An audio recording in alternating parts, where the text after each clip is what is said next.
warahmatullahi wabarakatuh. Waalaikumsalam warahmatullahi wabarakatuh. Oke, gimana kabarnya pagi ini? Baik. Oke, sudah sarapan semua? Sudah. Oke, baik ya. Berarti sudah sarapan, berarti siap untuk menerima pembelajaran.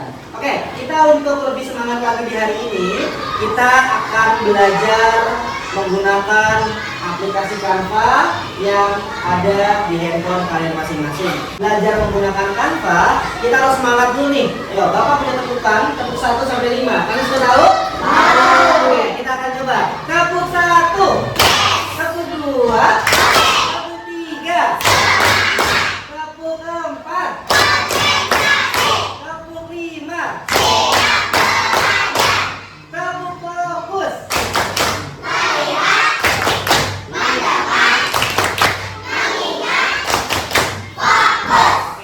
Di era modern ini, digitalisasi pendidikan atau pendidikan digital sangat berperan penting, khususnya di sekolah dasar.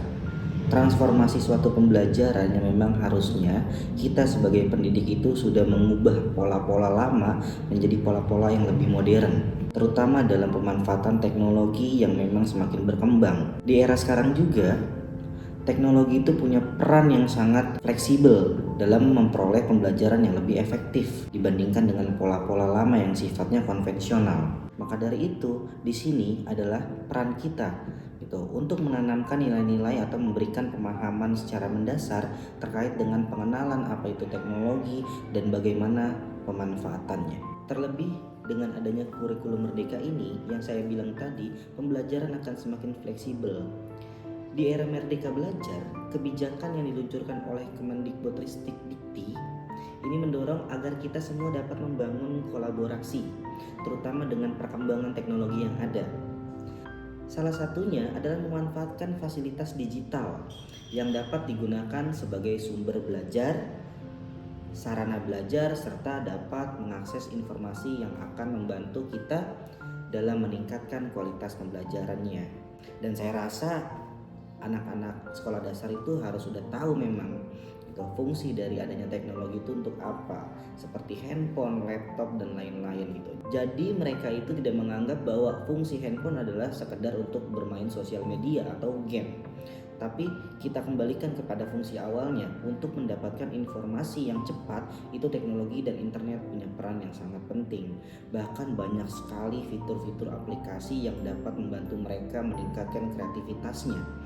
Salah satu aplikasinya yaitu Canva. Canva itu banyak sekali fitur-fitur yang memang bisa mengembangkan potensi siswa dalam kreativitasnya. Terlebih Canva itu punya template yang memang bisa kita gunakan dan tentunya sangat-sangat mudah dan gratis.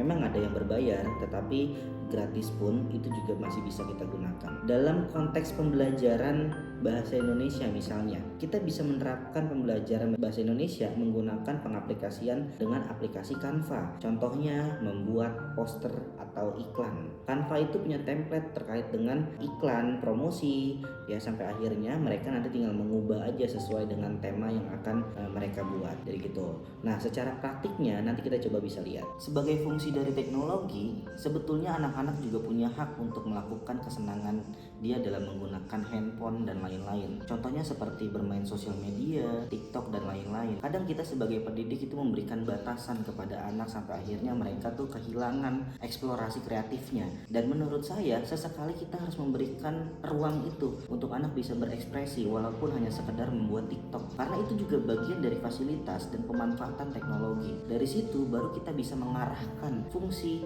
dari teknologi itu bukan hanya sekedar untuk bersenang-senang, melainkan menjadi pusat informasi yang cepat dan lain-lain. Ini adalah contoh praktik pengaplikasian Canva. Anak-anak bisa mengedit sesukanya dan tentunya ada template yang bisa digunakan sehingga anak akan lebih mudah untuk menggunakan desainnya. Seperti konteks pembelajaran bahasa Indonesia, anak membuat iklan dan poster sesuai dengan kreativitasnya. Dalam pembuatan poster iklan ini, saya juga menggunakan metode tutor sebaya. Anak-anak tidak memiliki handphone semuanya, tapi mereka sama-sama bisa belajar secara bergantian. Yang sudah bisa membuat satu poster lalu membantu temannya yang memang belum bisa menggunakan aplikasi itu. Nah, lalu handphone yang memang mereka tidak punya dipinjamkan bergiliran. Itu sebagai bentuk dari solidaritas antar teman dan juga lebih memperkuat pertemanan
Jadi kebayangkan betapa pentingnya teknologi untuk generasi yang sekarang dan untuk kehidupan mereka selanjutnya.